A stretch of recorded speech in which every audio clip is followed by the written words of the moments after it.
Hello guys, welcome to my YouTube channel. কেমন আছো তোমরা? এখন আমরা কথা বলবো হচ্ছে নেটফ্লিক্সে রিলিজ হওয়া নতুন বলিউডের সিনেমা, যাতে লিড চরিত্রে আছে সাইফ আলি খান এবং রাশিকা দুগ্গাল। ফিল্ম সঞ্জয় মিশ্রাও আছে। এই ফিল্মটার নাম হচ্ছে কর্তব্য, যেটা কালকেই নেটফ্লিক্সে রিলিজ হয়েছে। একটা ক্রাইম ড্রামা মুভি, যেটা আমি ফাইনালি কালকেই কমপ্লিট করেছি। তো কেমন লাগলো আমার কর্তব্য?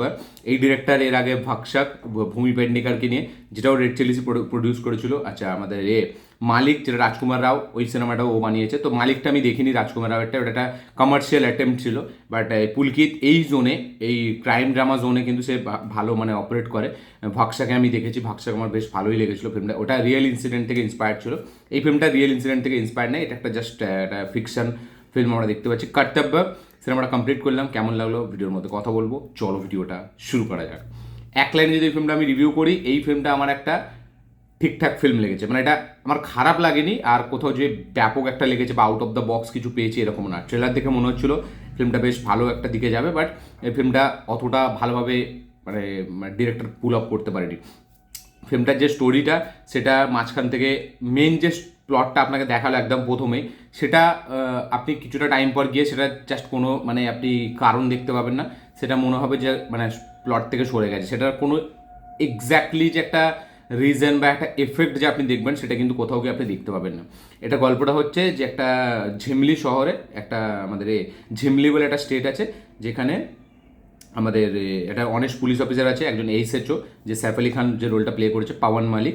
তো সে একটা খুনের তদন্ত করছে এবং সেখানে গিয়ে জানতে পারছে সেই খুনের তদন্তটাই যে একটা বাচ্চা এর মধ্যে ইনভলভ আছে। এবার সেই বাচ্চাটাকে দিয়ে একটা বড় একটা ব্যক্তি, যে কিনা তাকে দিয়ে কাজটা করিয়েছে, সেই ক্যারেক্টারটা প্লে করছে আমাদের এখানে ওই সৌরভ দ্বিবেদী, যেখানে আমাদের ভিলেন। তো তার একটা বড় একটা অর্গানাইজ আছে, তো সেখান থেকে সেটা অপারেট করেছে। তো এই বাচ্চাটার ওপরে এবার পুলিশ তাকে এনকাউন্টার করতে যায়, এবং এই যে এসএচও মানে সাইফ আলি খানের ক্যারেক্টারটা, সে বাচ্চাটাকে বাঁচাতে যায়। তো সে কি আদৌ বাচ্চাটাকে বাঁচাতে পারবে? এবার কেনই বা বাচ্চাটাকে দিয়ে একজনকে খুন করা হয়েছে, এবং যেই যার খুনটা হয়েছে সে কি আদৌ মানে জাস্টিস পাবে? এবং এই যে মেন বড় যে মাথা, তাকে কি ধরতে পারবে সাইফ আলি খান? সেই সব কোয়েশ্চেন অ্যান্সার পেতে গেলে আপনাকে এই সিনেমাটা দেখতে হবে, নেটফ্লিক্সে অ্যাভেলেবেল আছে। তো এই ফিল্মটা যেরকম বললাম যে প্লটটা প্রথমে যেভাবে স্টার্ট হয়, ঠিক আছে, তো আপনি দেখে ভাববেন যে এটা দুর্দান্ত হচ্ছে ইনভেস্টিগেশন ফিল্ম আমরা দেখবো। এবং এই যে বাচ্চাটার সাথে যে কানেকশনটা, সেটা হয়তো আমাদের হিরো এই যে বড় ব্যক্তিরা যেটা আছে তাকে হয়তো ডাউন করবে, এবং সেই ডাউন করার সময় হয়তো সে প্রচুর হার্ডেলস কিছু তার সামনে আসবে, যেটা সে মানে মোটেও মানে কী বলবো তার মোকাবিলা করতে পারবে না। বাট এইখানে না প্রপার ভিলেনের বিল্ড আপ, না প্রপার ভিলেনকে এস্টাবলিশ করেছে। ভিলেনের ক্যারেক্টারটা লেখা প্রচুর বাজে হয়েছে। সৌরভ দ্বিবেদীর ক্যারেক্টারটা, তার করার মতো কিচ্ছু ছিল না, না তাকে স্পেস দিয়েছে। তো এখানে অ্যাজ সাচ ভিলেন আপনি মানে ভিলেনের থেকে যেটা সাপোর্টিং কাস্ট আছে, মানে ভিলেনের রাইট হ্যান্ড, তারা বেটার এখানে কাজ করে যায়। তো এখানে ভিলেনটা একদম মানে আমার মানায়নি, এবং ভিলেন সৌরভ দ্বিবেদীকে কেন নিয়েছিল আমি তাও বলতে পারবো না। আচ্ছা, এখানে যে মেন প্লটে যেটা দিয়ে স্টার্ট হয় ফিল্মটা, সেটা এক টাইমের পর গায়েব হয়ে যায়। সেটা একটা অন্যই প্লটে চলে যায় ফিল্মটা, একটা বাচ্চাকে বাঁচানোর প্লটে। এবার সেই প্লটটা ভালো, বাট সেটাকেও ঠিকভাবে অতটা মেনটেন করতে পারেনি, এবং প্রথম প্লটটাতেও বাজিয়ে দিলাম।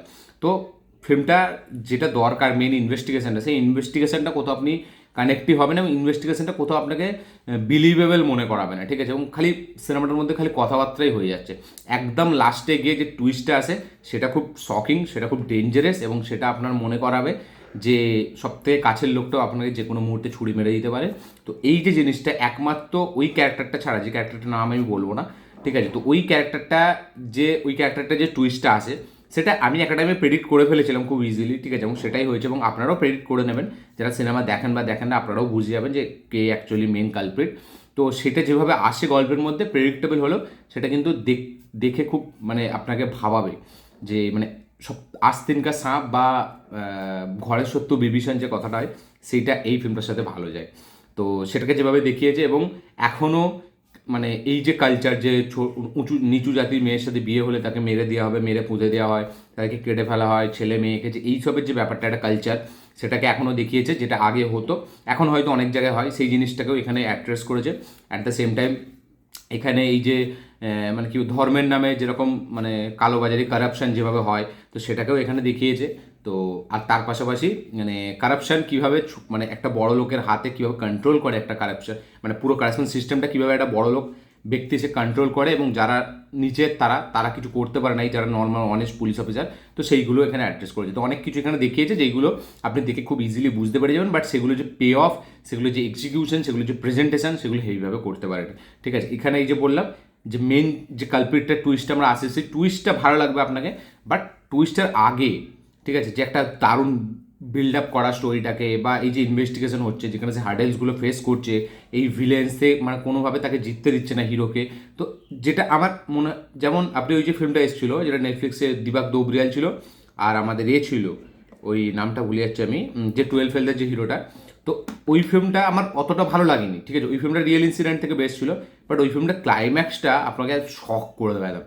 মানে যেভাবে দিবাক দোবরিয়ালের ওকে যেভাবে হত্যা করা হয় এবং ওই যে গ্রুপটা দেখিয়েছিল, সেটা কিন্তু খুবই শকিং, এবং দীপক দোবরিয়ালের পারফরমেন্সও বেশ ভালো ছিল। এখানে সাইফ আলি খানের পারফরমেন্স ডেফিনেটলি ভালো, যেখানে সে রেগে যায়, করে যায়, বাট এই যে বললাম যে একটা থ্রু আউট স্ক্রিন প্লে আপনি যে ফিল্মটার সাথে কানেক্ট হবেন, বা ইনভেস্টিগেশনটা যেভাবে হচ্ছে, তো সেটা মানে একটা ডাইভার্সিটি আপনি এখানে দেখতে পাবেন, যে একটা অন্য প্লট থেকে একটা বাচ্চার প্লটে আসলো, এবং সেই প্লটটা হ্যাঁ ডেফিনেটলি লাস্টের 20-30 মিনিটই ফিল্মটা আপনাকে এঙ্গেজ করে রাখে, মজা দেয় ডেফিনেটলি, বাট সেটা মানে পুরো ফিল্মটা যখন শেষ হবে আপনি ভাববেন যে ঠিক আছে, মানে একটা ওয়ান টাইম ওয়াচ, একটা ওকে ওকে ফিল্ম, ঠিক আছে। এবং লাস্টে যেভাবে আমরা জিনিসটা দেখি, লাস্টটাও খুব একটা হার্ড হিটিং একটা লাস্টের এন্ডিং আছে, যেটা মানে কি বলবো, মানে দেখতে গেলে খুব আপনি যদি ডিপলি ভাবেন তো সেটা খুব ইমোশনাল, বাট সেটা যেভাবে দেখিয়েছে একদিক থেকে আপনি নিজে অ্যাজ এ অডিয়েন্স সেটা আপনি সুকুনও পাবেন একটু, যে না ক্লাইম্যাক্সটা বেশ ভালোভাবে ডিজাইন করেছে। তো ক্লাইম্যাক্সটা ভালো ফিল্মের, যেভাবে আমরা দেখি পুরো গল্পটাকে, সেটা বেশ ভালো, বাট তার আগে যে